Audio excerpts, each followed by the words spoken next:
Warm welcome to this meeting. My name is Anna Hallerman. I have the pleasure of being the Swedish ambassador to Romania since August last week. We are very glad that there is such an interest and that we have so many different companies and colleagues with us here today. The idea is that we will discuss how the Swedish offer in the life sciences and health field matches the needs and priorities of Romania in the healthcare sector. And I will be very brief in my introduction and welcome, but just say that in addition to the business opportunities, I think it's also interesting in the sense that health and life science is key for showing the people the benefits of the sort of Euro-Atlantic path. And that I think is important for Romania and for the region for the moment. So we have a quite straightforward agenda. We will begin by having the privilege of having Michaela from Swecare with us. Then we will listen to Irina presenting her study. And we will also have Daniela from Elekta giving a sort of, she's pre-asked to give a few examples of experiences of working in Romania. And then the most important part is the question and answer and comments and clarifications. And we were discussing as we had our small talk before the meeting that we were talking about the format, and we chose a virtual format because we thought it was important to also enable companies not present in Romania for the moment to participate. But it is important that we keep this active participation. There are many different, some have sent questions beforehand. Please post in the chat, raise your hand when Irina tells you can do that. We also have we also had a suggestion before we started here that those who feel comfortable, please. We welcome one more participant who I think joined and ask you to please mute for the moment. So if you feel comfortable, please keep your video on because this enables us to have this more presence. So two more things before handing over first to Michaela. And that is that we are interested in having your views on what could be possible next steps. That could be,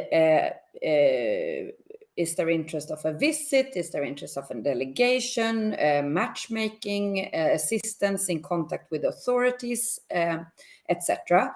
Either if you have ideas already now or at the end of the meeting, but otherwise to follow up by other means, because that is something we would like to take forward from here. And then the last thing I will mention before listening with great interest is that we also have a Business Sweden representative from Warsaw, Gracina. So she's here to also be able to assist and provide her perspectives in the Q&A and discussion part. So warm welcome also to you, Gracina, and varmt välkomna, warm welcome to all of you. And now over to you, Michaela, from Swecare. Thank you very much. Good morning, everyone. My name is Michaela Anneling-Swan. I'm a regional director at Swecare. Good to meet new and old friends in this call. And I would just like to start by thanking Ambassador Anna Hallerman and colleagues at the Embassy for organizing this event. Felt like a good match because we started looking at these opportunities in regards to like the recovery funds from the EU and how Swedish companies can gain business opportunities in regards to this. But for those of you who don't know Swecare, we're a semi-governmental organization. We work under the Ministry of Health and Social Affairs in Sweden with a big aim to develop global partnerships in health. And all this with the Swedish healthcare sector's business opportunities in mind. We have then had the luxury of having an intern looking into the business opportunities in regards to the EU National Recovery Resilience Plan, focusing then on Romania, Italy, and Spain, and found a good partnership here with the embassy. And I'm really thrilled to learn more about the Romanian healthcare sector. So I might as well add some questions in the end. But yeah, let's start this with, you know, deep diving, and then let's see if there will be delegation trips or anything to follow up. Swecare will be happy to facilitate. So thank you so much for having us, and yeah, let's move on to the next speaker.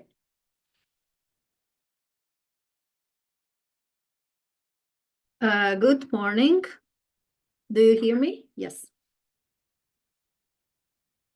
Yes? Yes, loud and clear. Yes. Great. Sorry, I tried to introduce you, Irina, but I had not unmuted. So please No go worries, ahead. no worries. Yes, we can hear you. So I'm Irina Dalos, born, raised, educated in Bucharest, Romania.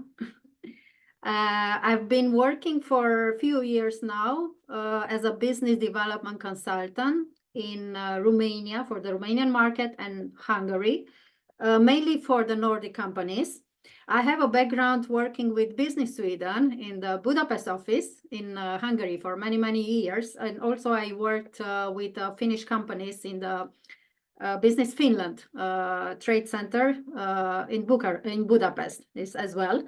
Now I'm really happy to have this opportunity to share with you this some of the outcomes and the insights we got from this report done during December-January 2024 on the main programs, national programs, and the ones, of course, financed by the European funds. And I really wish this is not just a simple presentation, but a starting point for a very interactive dialogue and discussion with you. You are the experts, especially the companies who are already activating in Romania. The Swedish companies established for a long time. They know very well the market, and they can share with us and the other companies very useful insights about the market, the business opportunities, the healthcare sector in general, and the public procurement processes. So I encourage you to ask questions and post them on the chat, and we will address them during the Q&A session. But also, if we cannot manage, if there are too many and cannot manage because of the time we have, we will answer them for sure after the event by email. So just to have a glance at the companies that have registered, we saw that, of course, except for the industry representatives that Mrs. Ambassador already mentioned, the Swedish Life Science Swecare, Swedish Institute for Standards, Business Sweden.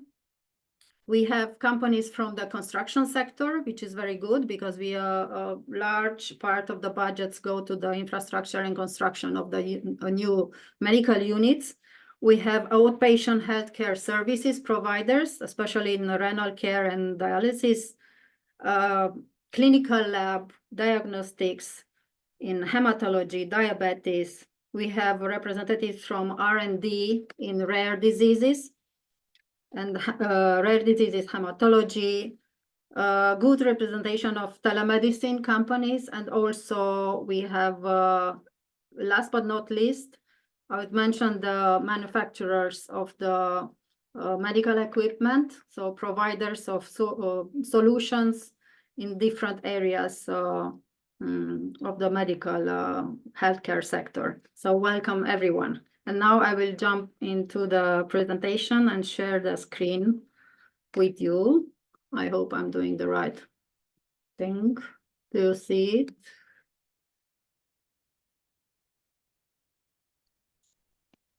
We see it. We see it, yeah. Do you see it with notes or without notes? Without notes, it's not in the presentation mode. Perfect. So you have the whole screen, yeah? No. It's not in the presentation mode. It's not in the presentation mode. Yeah. Okay, let's try again.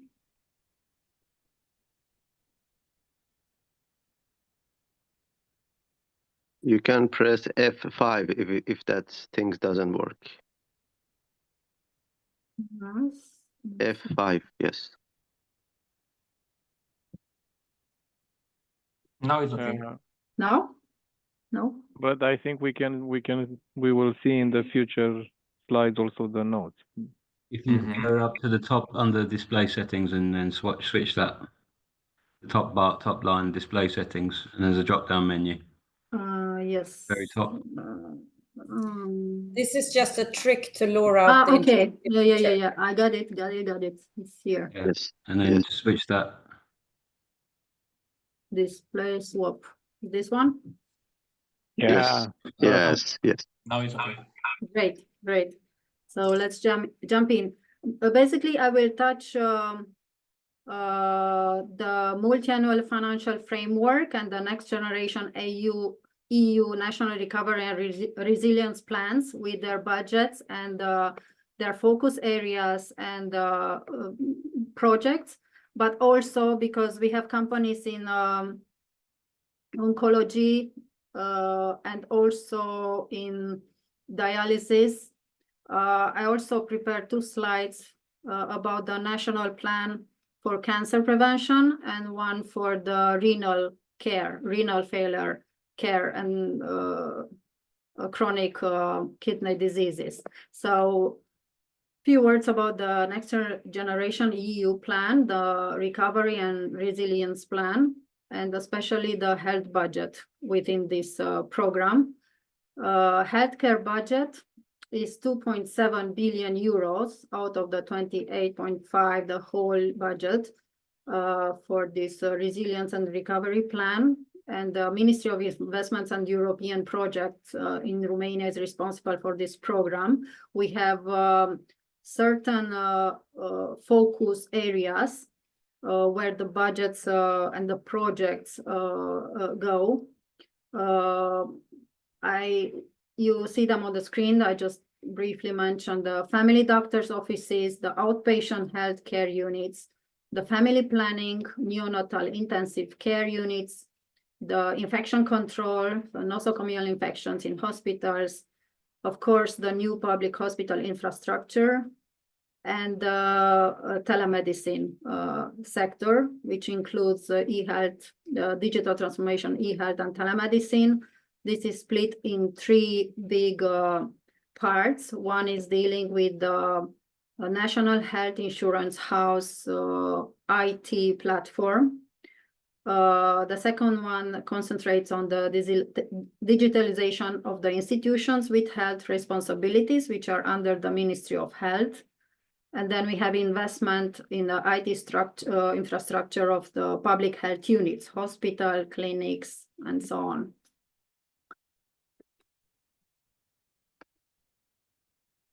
Why can't I go further?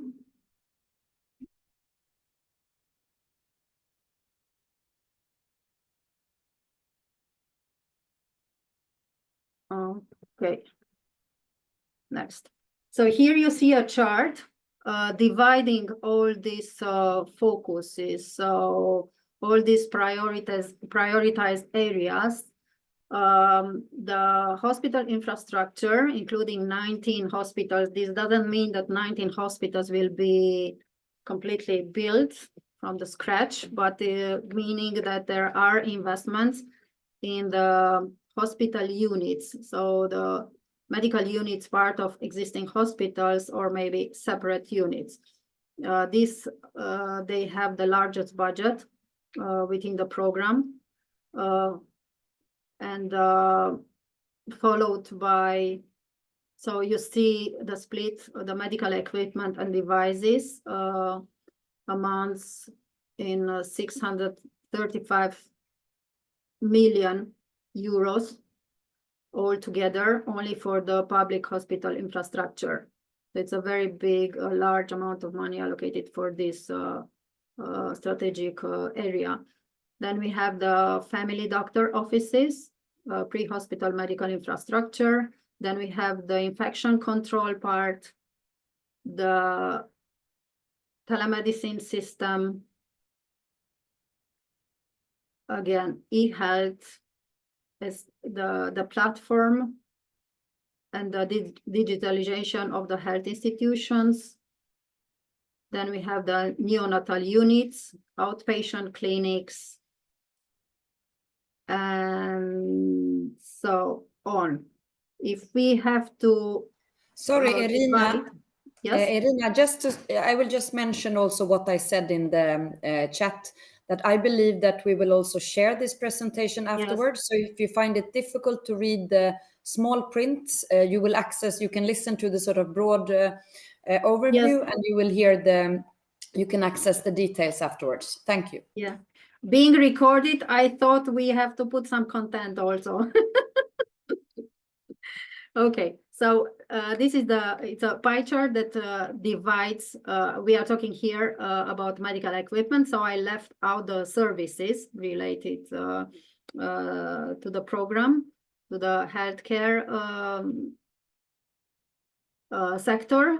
You see again, yeah, of course, the medical equipment for new public hospital infrastructure is the largest part of the whole budget. If we go one by one very quickly, family doctors' offices and associations of primary care healthcare offices. So there is a list of specific equipment that each family doctor office can purchase, can buy, can apply for in amount of 45,000 euro. Altogether, 3,000 association and family doctors are equipped. The only requirement is that if you apply for certain more complex equipment, you need to have the certification. So the doctor needs to have the certification to use the equipment. And this is a list we will share with you with the equipment and materials that can be purchased by the family doctor offices. The outpatient healthcare units, there are 30 clinics and public medical units that are to be equipped with medical equipment. The first, the largest one has a budget of 6 million euros. Average budget oscillates between 2 and 4 million euros. Neonatal intensive care units, there are 25 public hospitals finance in these strategic areas, and 12 new mobile neonatal intensive care units are included to be purchased. The largest amount of the budget goes to the emergency clinical hospitals, children's hospitals, Marie Curie in Bucharest. Then you have a very small, you won't see, these are all the beneficiaries for the infection control, nosocomial infections in hospitals. So basically, these are the beneficiaries, the bodies that are owning, that are in charge, responsible for the hospitals, 25 public hospitals in total. Iași County has the largest budget here. As I mentioned, the hospital infrastructure has the largest budget within the program. And we have again an equipment list of medical equipment and materials that are eligible for this project. The largest beneficiary in this area is the Dimitrie Gerota hospital in Bucharest, emergency hospital in Bucharest. When it comes to digital transformation, I mentioned you the three sections, the three pillars. you see the budgets for the institutions under the Ministry of Health. Are here displayed. You can see or maybe not, their institutions are the county ambulance services, the forensic medicine, for example, transplant agencies, National Institute for Sport Medicine. So all these institutes receive also money budgets to develop their telemedicine systems. And here it's a split among the type of the public health units. So, and the budgets allocated or each of them, the municipal clinical hospital, the county clinic hospital, national institute, and they got the largest budget, and the county hospital, municipal, and city hospital. So the largest budget is 1 million per unit, medical unit. A summary, I would say the top beneficiaries with the largest budget within the program is, as I mentioned, the Bucharest Emergency Hospital, Gerota. And these are the beneficiaries with funds allocated for development and for medical equipment acquisition. Here, this timeline may a little bit disappoint you because we are going towards the end of the implementation. But this is according to the original plan. Many projects have been delayed. I've seen projects in the nosocomial infections, so the infection control, neonatal, outpatient healthcare, with calls still being published now. The new public hospital infrastructure is the one that is has the more farthest time deadline for implementation is 2026 June.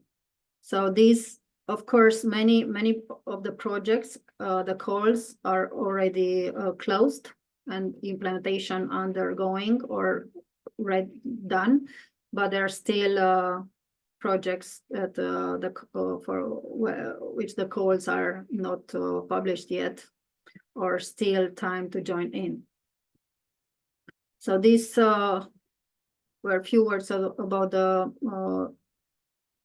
first plan, the recovery and resilience. Now, some facts about the multi-annual financial framework, the health program within this program. So the health program 2021-2027, part of the multi-annual financial framework, is supporting the national health strategy, which lasts until 2030. And the focus is primarily the pre-hospital and the hospital care. So investment in these areas, and also development in some areas of the healthcare system, like cancer diagnosis and treatment, transplantation, communicable diseases, infection control, transfusion system. It also supports the R&D and the development and the use of digital technology within the healthcare sector. The budget includes, it's a multi-fund program, multi-fund budget of almost 4 million euros. I mentioned it's the responsible body is the Ministry of Investment and European Projects. And we see 9 priorities, focus priorities for the government, where this budget will be allocated.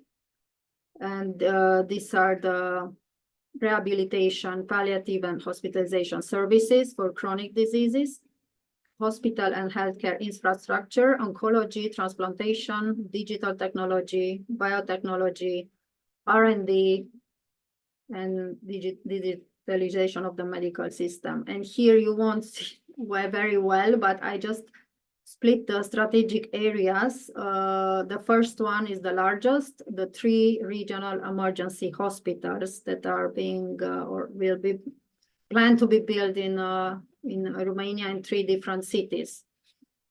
We have also investment in screening, diagnosis, and treatment programs for cancer, hepatitis, tuberculosis, neurovascular pathologies, diagnosis and treatment for antenatal, neonatal, and postnatal treatment measures, cerebral vascular pathology, patients with rare diseases and pediatric neurology, hematology and bone marrow transplantation. Also urology and kidney transplantation. You will see the special program with special budget allocated for this. Then we have the cancer treatment and digitalizations. So these are the strategic areas in the healthcare program. In December, January, I looked at the status of these calls, the financing calendar, and I saw that 52% of the projects, for them the budget or the calls have been already published. The calls are closed, but we still have an amount of 48% of projects which are opened. In December, there were 4% of them ongoing with waiting for the funds allocations. Right-hand side, I just listed investment, so the areas where the investments, the money are going, and the calls are published for. I will not read them out, but some of them are so repeating what I've listed before.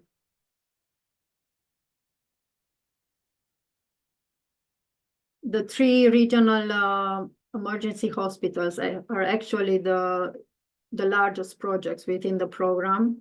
So in 3 different cities, there are 3 mammoth projects with huge budgets. The implementation deadline is 2028.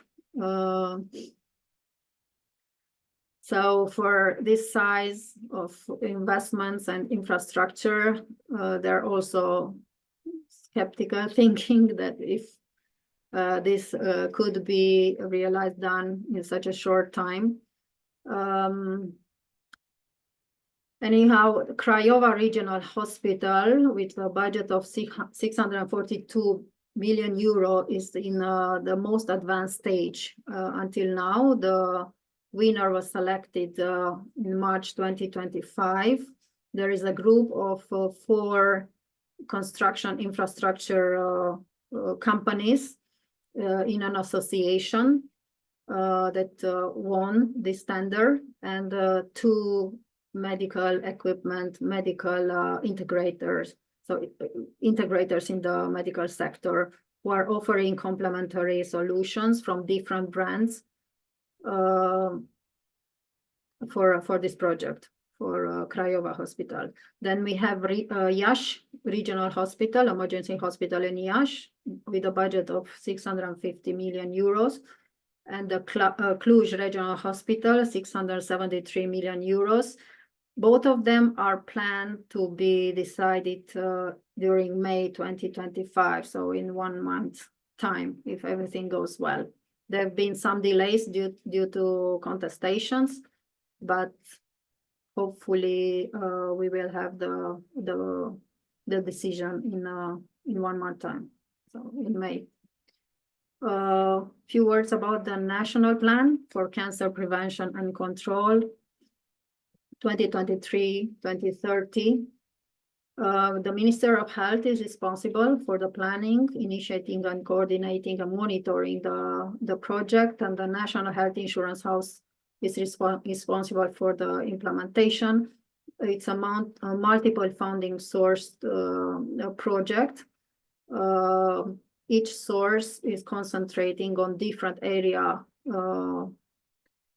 The Ministry of Health will cover investments in infrastructure and medical equipment, the Recovery and Resilience Plan, and the World Bank will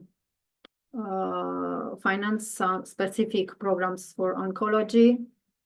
The National Single Fund for Social Health Insurance will cover the preventive medical services in primary health care, diagnostic and treatment, and home care and palliative care.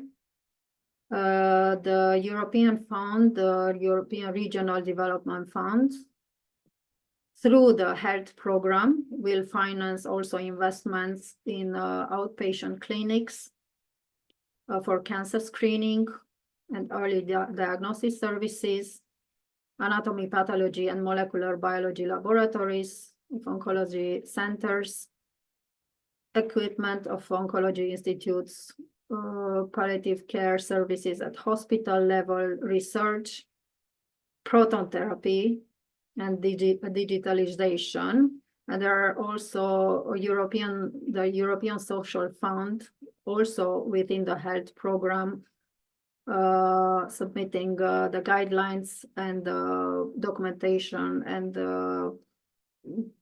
publication that will facilitate increasing the awareness and education of the population, and also covering the population screening for various type of diseases. And what's important is that the government is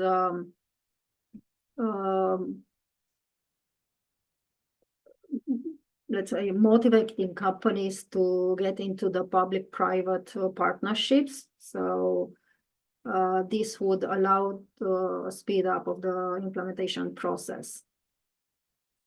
So talking about Proton Therapy Center, in July 2024, the government announced an initiative, so a plan to initiate a public call for the first center of excellence for proton therapy diagnosis and treatment in Romania. It's a very big project with a value of 120 million euro. So it's estimated to be launched during Q4, so end of 2025, end of this year. Few words about the national program for renal function replacement. So for patients with chronic kidney diseases, 2023-2030. The good thing is that it is incorporated into the national healthcare strategy, and this allows for facilitating the screening for individuals and at-risk individuals, and ensuring reimbursement, which is very important. So all the services and treatments and medicines related to the renal failure treatments are reimbursed by the health insurance house. It will allow early detection and management of the chronic kidney diseases, access to medicine, and there is a list of services and medicine that are covered, reimbursed by the health insurance house within this program. In Romania, there are 3 modalities of treatment for the renal failure by ambulatory peritoneal dialysis, hemodialysis, and renal transplantation, which has a very low rate, is below 10%. And there are some challenges that triggers this low rate, being the lack of data integration and digitalization, National Electronic Health Record System is not connected to the old platforms. Insufficient organ donation rates, growing patient waiting lists. So the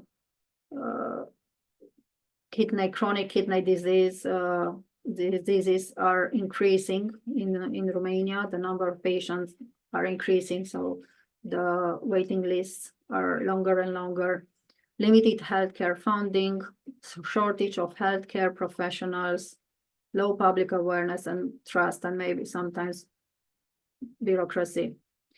The good thing is the units that can carry out the program are also from the public health units, but also private health units, if they are authorized by the Ministry of Health.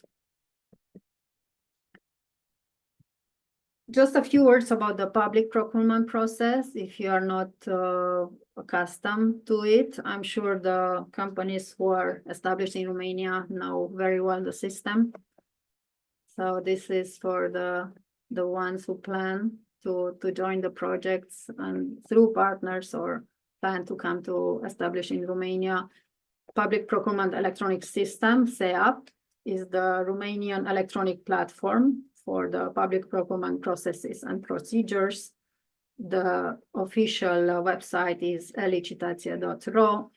There is a very good demo that describes the main functions of the platform, including the digital certificate that you need in order to register and be able to log into the platform, into the system.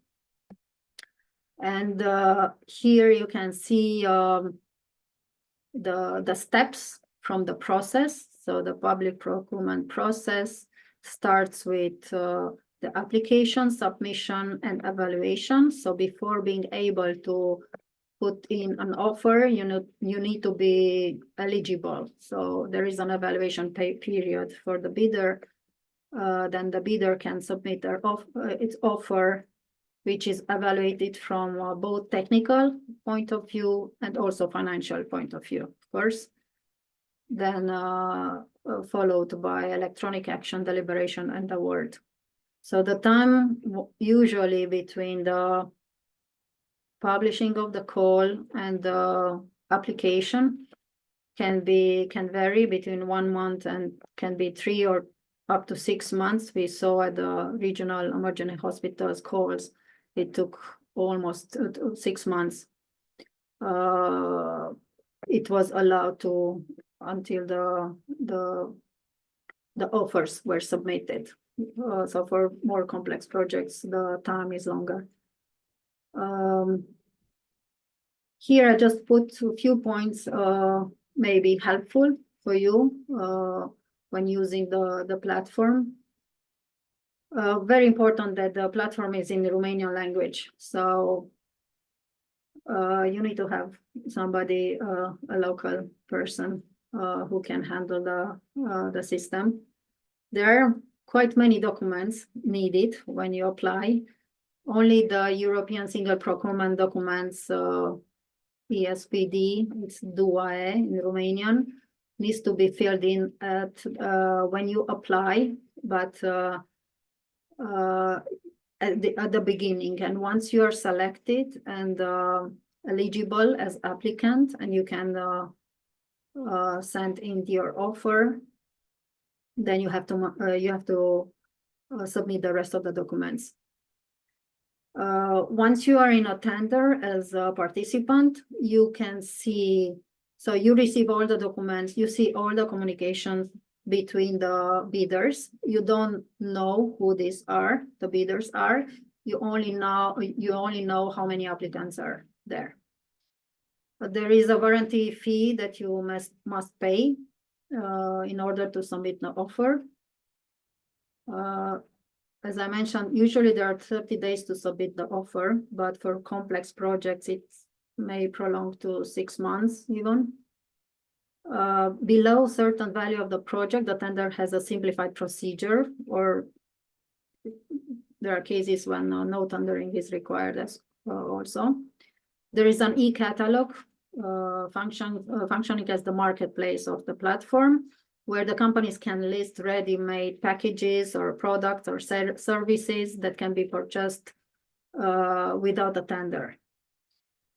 And the SEA platform has also simplified functionality procedure. It's called the SID, Dynamic Purchasing System. And this could be a good option for SMEs, so for small companies who don't have the capacity or resources to participate in complex public procurement tenders. Yes, just to, let's say, make you more motivated. I looked in December 2024, so during 1 month time, I could see all these calls for different areas in healthcare, reflecting the two programs financed by the European funds that I have mentioned to you before. If you look at this chart, so during 1 month time, there are calls for projects in a value of more than 50 million euros. So the calls keep coming in, the projects are still many projects to apply to. It's not too late. We have calls in different areas. We have in neonatal intensive care, surgery, tuberculosis diagnostic treatment care, operating room infection prevention,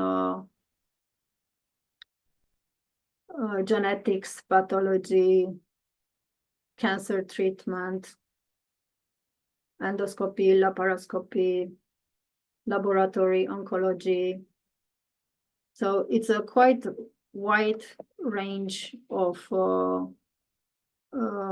medical areas where there are still many projects to come and are published. Here, I mentioned that it's quite, so as a company offering one type of solution, you cannot really participate by your own, so alone as a bidder in complex projects like hospitals and with large budgets, but you have to go through an integrator. Usually the integrator is a distributor of medical equipment from different brands. Here you can see I listed some of the, let's say, distributors, integrators that are participating regularly in public procurements in Romania, and with the success rate they had in 2024. So you see the number of tenders they won in 2024, and the ones that are in gray color are the ones that participated also in the 3 large projects, the 3 emergency regional hospitals.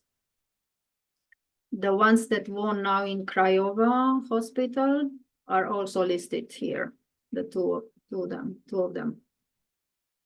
So it is maybe a good idea if you plan to test the market, but you're not ready yet to establish your representative, your company, your office in Romania, to go through a partner, local partner who knows very well the market, and he's active in public procurement process.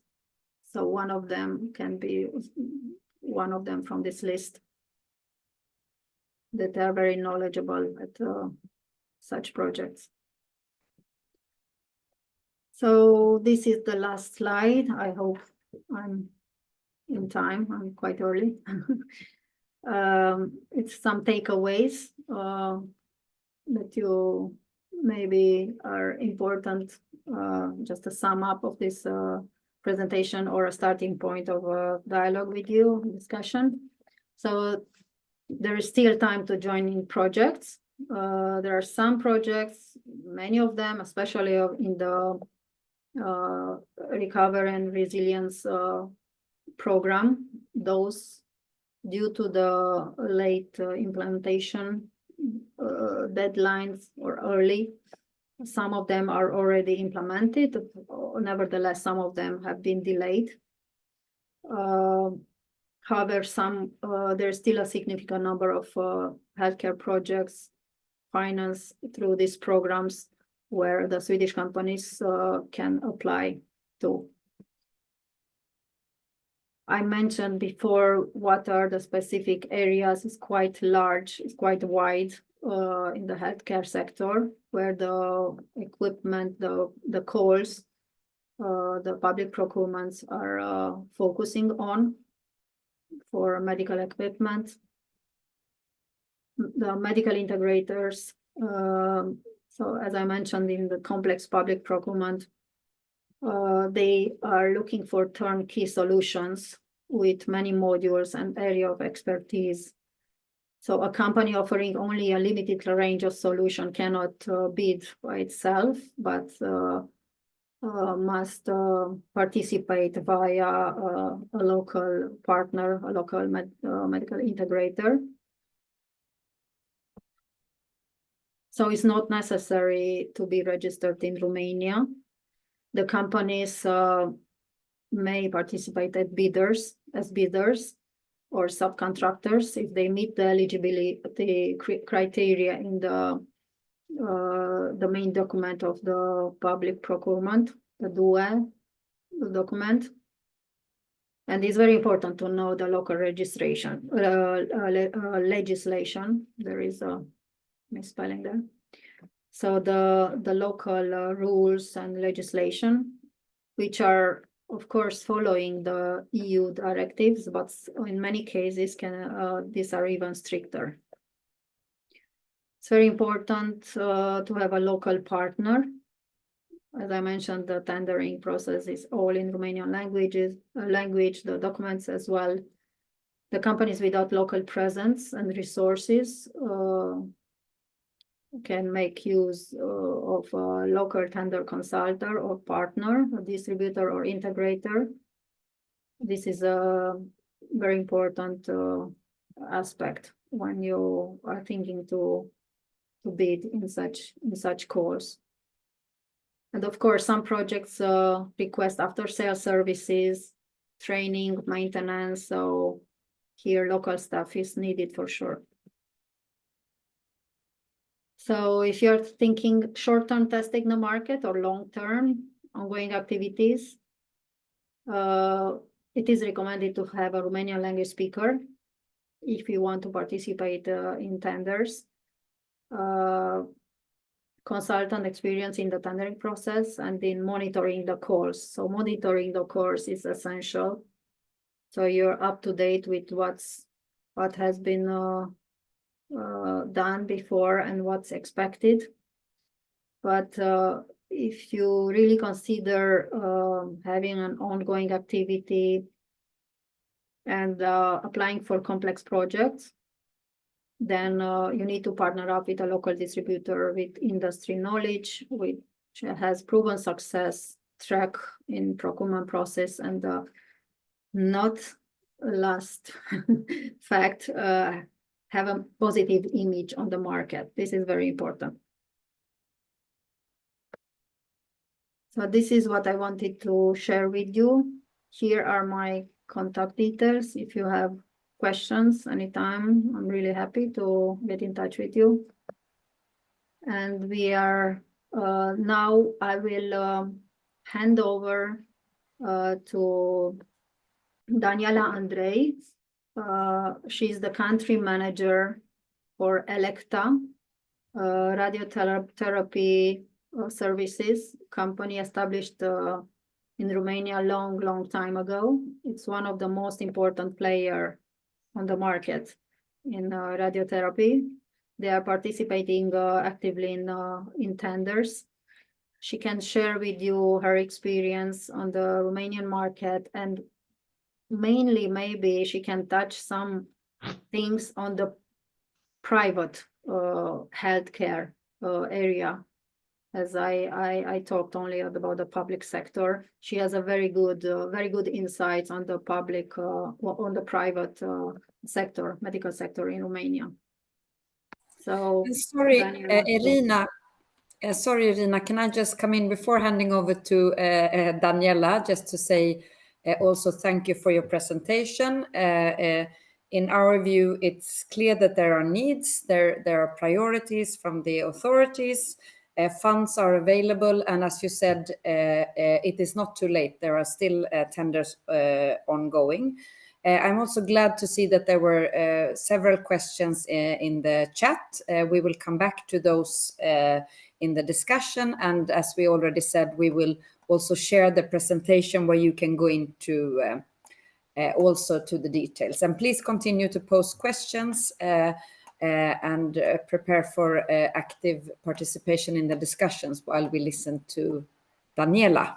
Please, Berog. Thank you. Thank you. Hi, hello.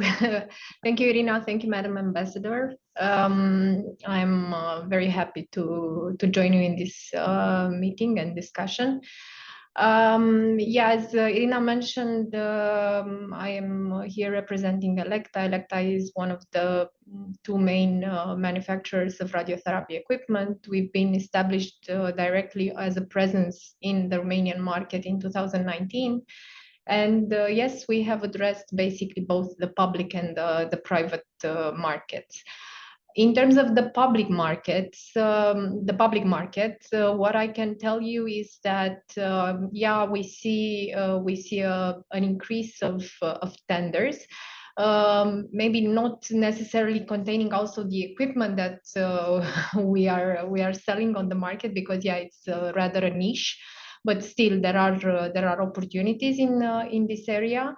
But as Irina was mentioning, there are these very large tenders, which include both the construction side, sometimes designing and project services, and also equipment. Therefore, our direct participation, it's rather impossible, I would say, because it requires basically those companies to put together a lot of other services. So participation in such tenders is usually for integrator companies. So I think that would be an opportunity for companies, for Swedish companies or businesses which operate in this area, so that they can put together different services, different equipment.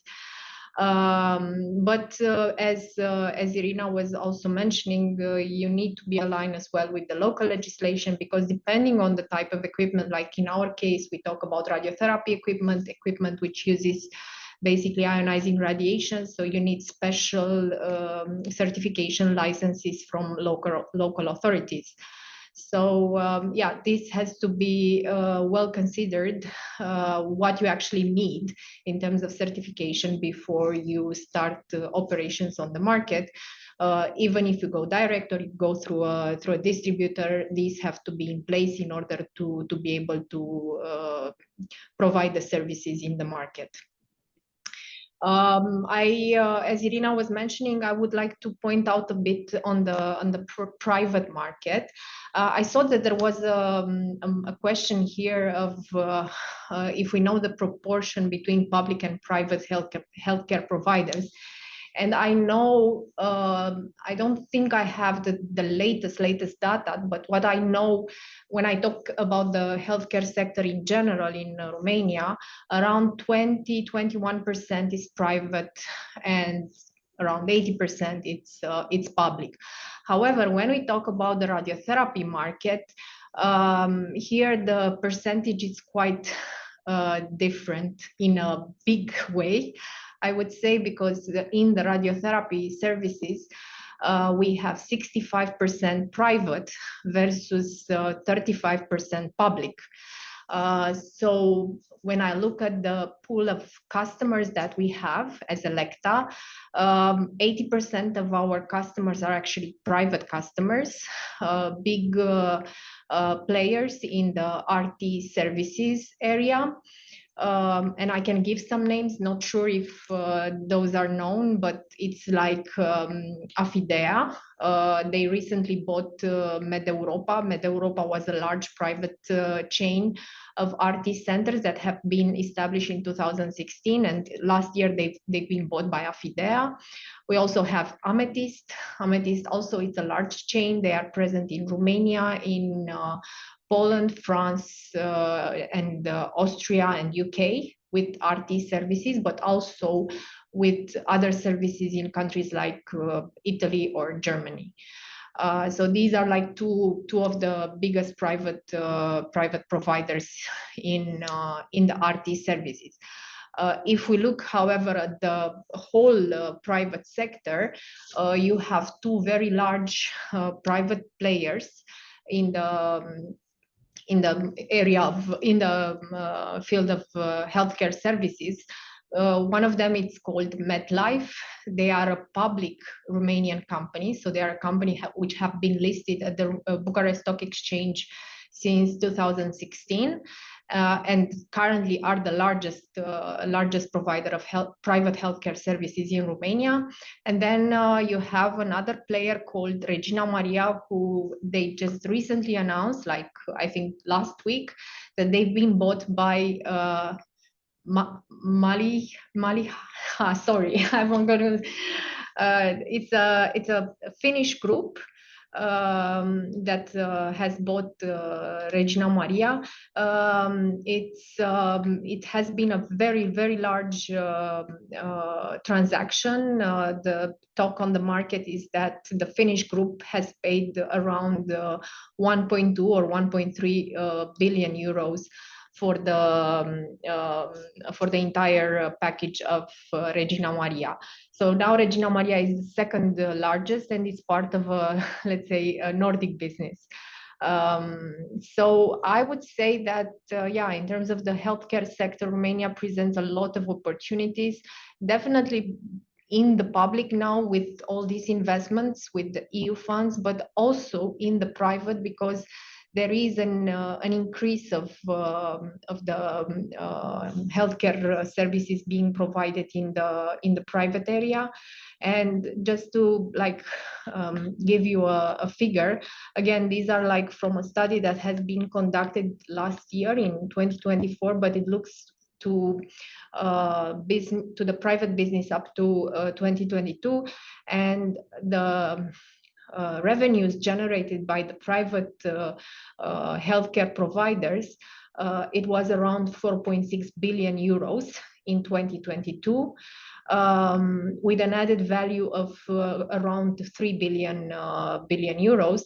And basically, the impact of these businesses on the GDP of Romania, it's estimated at around 3%. So as you see, this just shows the fact that the private sector in Romania, it's a growing one. Definitely looking to expand also in other areas. Also in terms of number of hospitals. So if we look at the percentage, let's say more or less like the numbers in the public are a bit over 350 public hospitals, but we see a growth in the number of private hospitals. They are around 150, something like that. Again, I don't have really the latest data, but the data from 2021, 2022 shows quite a significant number of private hospitals. So yeah, I think a lot of opportunities and a lot of place to grow in the Romanian market. Well, thank you very much, Daniela. And now I will hand over to you, Irina, for the discussion. And please post if you have more questions. I believe you can also raise your hand if you want to come in and ask your question orally. But I will leave it to you, Irina, and I will continue to listen with great interest. Yes, sure. And please bear with me because I'm not the expert in all your expert fields. So you are the experts, and especially those who are established in Romania, they know very well the market and all the different sectors in the medical field. I will try to answer some of the questions that you have posted now. Do we know how much of the funds have been used or so far and in percentages? Michaela, you asked this. I think I gave the answer during the presentation with that pie chart and the status of the calls. So there were around, I think, 48% from the second multi-annual framework for program. In a project in healthcare, 48% have not been allocated yet. So the calls are still in waiting. The follow-up question then, if it's the 48%, how is the government communicating to the hospitals, etc., about these calls? Have they been successful in this? I'm just thinking that it's quite low percentage. So this the beneficiaries of the budgets, so they all know that they have to prepare this project and these calls. Yeah, they have to publish the calls for the project in order to be able to implement all this project. So it's up now to the health units, the public hospitals, clinics, to publish the calls for all these projects. So it depends on how experienced and how good the managers are in a certain medical unit. Yeah, but of course the government urges them to make use of the funds as much as possible and to be within the deadlines. Yeah, implementation deadlines. I don't know if I answered your question, but thank you. Yeah. So they know they have money to spend, so they should do their homework. Short. In the public procurement process, is there any warranty fee? Does it have a fixed percentage or a value, and is it reimbursed to non-winning bids? Yeah, so the warranty fee must be paid only by those who are I can help out here. bidding. Yeah. The percentage is, if I recall correctly from the law, it's maximum 1% of the value of the contract. So the value it's published when you have a published tender.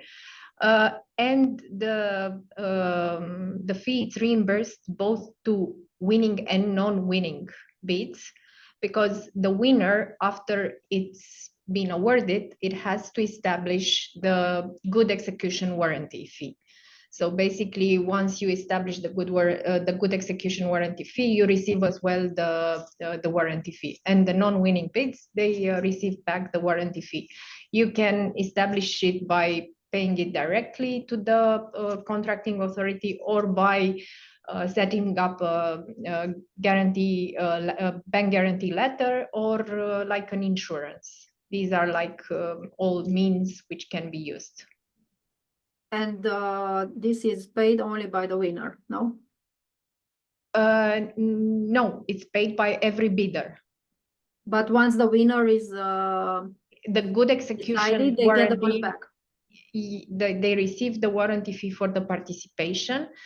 And once it's awarded, the winner has to establish the good execution warranty fee, which has to be valid for the duration of the contract. And that could be a different value, but it's always defined through the tender documentation. I think it's around 5 or 10% of the value of the contract. Just to step in a bit, I think there is a small confusion when we say the warranty fee. We have three types, like Daniela mentioned, three types of bank guarantees that a supplier, a provider, a bidder should present. One would be the bid bond guarantee, allowing you to attend that tender and to submit a bid. That is usually 1%. And of course, you will get it back if you are not the winning company. Then, like Daniela mentioned, then you have this good performance bank guarantee, which should be around 5 if you are a small and medium enterprise, or 10% of the total value of the contract, excluding VAT, if you are a large company. And that is valid for the period of the implementation of the contract. And when you end up the obligations, then you need to reduce that amount to a certain amount, which is usually 3 or 5%. And that is representing what is called the warranty bank guarantee, which should be valid for the period of the offered warranty, 1, 2, 3 years, depending on what was written in the tender documentation. But I'm still a bit confused about the term, the warranty fee, so which was addressed in the question. Is it the money that we can get for during the warranty, or is it a bank guarantee? That's why the answer was cannot be addressed clearly. I think it was about the bank guarantee. Yeah, Bank to be guarantee, able, yeah. to be able to Yeah. participate. Yeah. And since we talk about a lot of EU funds, please have in mind that usually service is not eligible, because European Commission had in mind that recurrent costs like service should be paid by the member state from its own budget. So they can allow 2-3 years of extended warranty. But if you have a tender where you ask for 10 years of warranty, that is an artificial hiding of recurrent costs under extended warranty, just to pull in the money from the European Commission and not to pay from your own national budget. So, thank you. If we still have online telemedicine related service providers, I would like to answer the questions that they sent in advance. One question was related to whether the telemedicine services are reimbursed by the government in Romania, and partially only. So within the telemedicine services, only the teleconsultations services that are done in general by general practitioners, the family doctors or specialized doctors in chronic diseases. So the consultations done online, so are reimbursed. The remote patient monitoring services are not eligible to be reimbursed yet. So these services are not reimbursed by the government. Then one question was how can they enter Romanian market? Is there any criteria, eligibility criteria for a telemedicine service provider to operate in Romania? Yeah? So they need to be accredited and certified by the National Authority for Quality Management as a medical unit. So the medical unit needs to be certified and accredited before being able to provide telemedicine services in specific areas of healthcare services. So there is a government emergency ordinance that from 2020 that gives the legal framework for the telemedicine services, and also there is a decision from the government in 2022 that has also a list with certain services within the telemedicine sector that can be offered in Romania. So this was the answers to the questions he asked regarding the telemedicine service providers. Any thoughts, or if anybody representing a company established already in Romania would like to also share their insights from their perspective. Irina, Grażyna here from Business Sweden. I think Mihai from Sobi had a question. Yeah, thank you. Thank you, Grażyna. Hi, guys.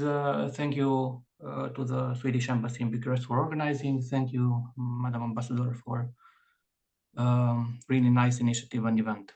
To the telemedicine, just a point. Please be aware that recently the frame contract from the National Health Insurance House was updated like 2-3 weeks ago to include more than primary care, meaning family doctors, and also including specialty care, and actually to the scope of our activity, meaning rare diseases. So this is actually very important from my perspective, because it shows a broadening of the scope of telemedicine going forward. Again, not my scope of activity, but somehow linked to my scope of activity. I'm representing here SOBI, Swedish Orphan Biovitrum. This is a Swedish market authorization holder for rare disease products. Somehow I can only add the value in this conversation by, because we are actually selling products, selling drugs, if you want, for very special patients with extremely rare and debilitating diseases. And these products are reimbursed by the National Health Insurance Fund.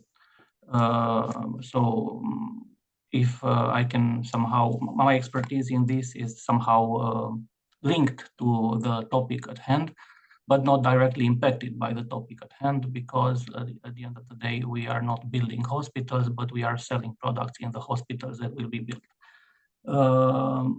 To that point, if this is of value to anyone, my perspective after listening to Irina's presentation and also Daniela's comments, some relevant ideas would be that the need Irina presented that is somehow estimated to be paid by the resilience budget is far greater than the list offered, meaning the gap in our health sector is far higher than the need you were presented. But obviously this is the need that has budget behind.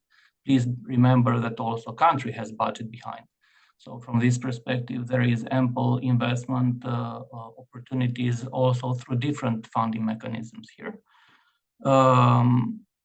Short-term, mid-term, and also long-term, to some of the questions I saw in the chat.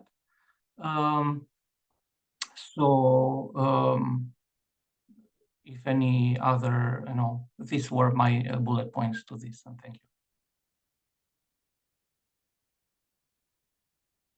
Thank you very much, Mihai. Very valuable insight. Is anybody else who would like to share experiences, insight in their specific area, medical area, by operating for many years in Romania, and maybe linked to the public procurement processes, or maybe connected to the private sector? Or do you still have questions? Irina, I think there was a question. I'm sorry if I missed it, but there was a question if you could say something more about the mental health sector. Oh yeah. Actually, sorry, once I have taken the word, just to say that Petra from SIS left, but she also said that if you have a question about standardization, you can contact her. So if you have that, please, we could provide her contact info if you need it. Over to you, Irina. Okay. The mental health, I can just talk about the telemedicine perspective, from the telemedicine perspective. So not really into the, I don't know, mental health. It's a really wide area. Are we talking about equipment? Are we talking about services? What kind of services? The teleconsultations, telemedicine, the teleconsultations in Romania, which is reimbursed, covers also services for this area, for the mental health area. So these are services that are reimbursed by the state. The market also is divided, of course, like in other sectors, public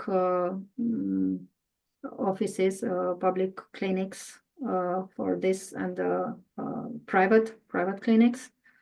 I don't believe that this the services in these areas are reimbursed type of services in Romania, but please correct me if I'm wrong. Part of them are. Sorry? Part of them are. Part of them, yeah. So, and can say about the percentage of the split between the public and the private sector, but I guess the more complex services in this area are still offered by the public sector. Not too much to add in this. If anybody has also knowledge in this area, is welcome to. Thank you, Irina. It was my question, so thank you for trying, and thank you, Madam Ambassador, to support even the mental health part and get some attention in the meeting. We are Nordic Light Diagnostics, and we have an ongoing pilot with a private psychiatry center in Bucharest, and we also are aiming for a new customer there. What we have experienced so far is that to have the local approvals of regulatory is quite bureaucratic. So we have paid twice and get the money in return twice. So we need some support. We also have made, together with Grazina, representing Business Sweden, we did a brief overview of the Romanian market, and it's mainly the big cities that actually have this area of psychiatrists available in the private sector. It's our experience so far. Since you are approximately 20 million people in Romania, we estimate 1 million to suffer from depression, which is our target area. And I'm not quite sure that SOBI is in the area of mental health or depression, but if so, the collaboration should be good in our perspective with the pharmaceuticals. We also work with studies in Norway, Sweden, and Finland, and that's maybe a question for Madam Ambassador to see if there's some kind of Nordic collaboration that we actually could be supported by in this area. So that will be a good help. Matchmaking, this is a very project-oriented area that we are presenting today, that Irina was presenting, and if you are able to do any matchmaking between the integrators and the projects on the Nordic level, as an example, I think that would be a good idea to have as a follow-up, because we will absolutely not be able to do it by ourselves. So we are quite sure we need some support and local feet on the ground, even though we have the beneficiary of a native Romanian in the company, which gives us a lot of advantages in this area. Stefan, you can say hi if you like to show your face on the call. So the product is the AI assistant, an AI agent to support. To get the patient on the correct treatment from the first meeting going forward, and this will approximately save 25% of the patients to a faster recovery and a shorter time from symptoms relief, from the diagnosis to the symptom relief. So from our point of view, we believe that so far we have only worked with private. We have not been able, we are not registered to any public tenders, but we will be very happy to share and even now have a continuously dialogue with Irina if you are available, and of course with Business Sweden, which is already been in touch with there from the Warsaw office. So thank you for the initiative again. Very nice to see you, and thank you again. Sorry, Irina, can I just take the question that was posed to me and say, and thank you also, Jan, thank you, Jan, for coming back to this. How can we continue? So we'll get back to you, and please also reach out to us. Just to say that we do have a very strong Nordic cooperation here. Sometimes when it comes to business promotion, we are, there's also competition element to it, but we do have in energy, sustainability, and now, as it seems, also as at least part of this field. So we are happy to look more on that. And just to say that my experience of sort of being an employer here, also in contact with a lot of my counterparts, there are 100 embassies here, and we talk, of course, not only substance, but also I know that colleagues who have needed sort of more mental health contacts for staff, they have found it difficult to find that. I don't know if that is representative, but that my sort of impression is that there is another culture of not having that as easily available, but that might be wrong. But I think anyhow, it sounds very interesting, also from an innovation perspective, what you are talking about. Thank you. And on that note, and also following Jan's introduction to Business Sweden, I just wanted to say a few words. Thank you, Mrs. Ambassador, for organizing this and for mentioning us in the very, very beginning of this call as well. Irina, thank you for a fantastic presentation this week here, for hosting as well. And then Daniela, super interesting insights from Elekta's part as well on the market.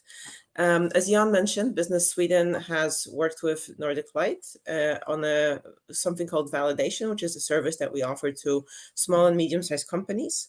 It is a very small, scratching the surface, free of charge introduction to the market, just to help the company understand if they should go on and move ahead with any other in-depth analysis of the market. And as Anna mentioned, there's a lot of cooperation on the Nordic level. We work together as Team Sweden, where we join forces, the Embassy, Swecare, our market experts like Irina, and so forth, to support Swedish companies on the market. And this is something that we would be very happy to continue working together with the Embassy and other stakeholders to support your needs on the markets. This is something, of course, we cannot define and decide in this call right now, but this is something that we will be very happy to take further based on your needs on the Romanian market, the challenges that you're facing, and so forth. One short reflection also on Jan's comments about the reimbursement system is that innovative solutions often require a little bit more time for the implementation in the reimbursement systems, and that's also what you're facing, Jan, as well, because this is not the standard medication. It is a tool to support the choice of an efficient medication, which is super exciting and very valuable for the healthcare system and the patients, but faces its own challenges. And this is where joining the forces within Team Sweden, we are very happy to help. So that was my 5 cents here from Business Sweden.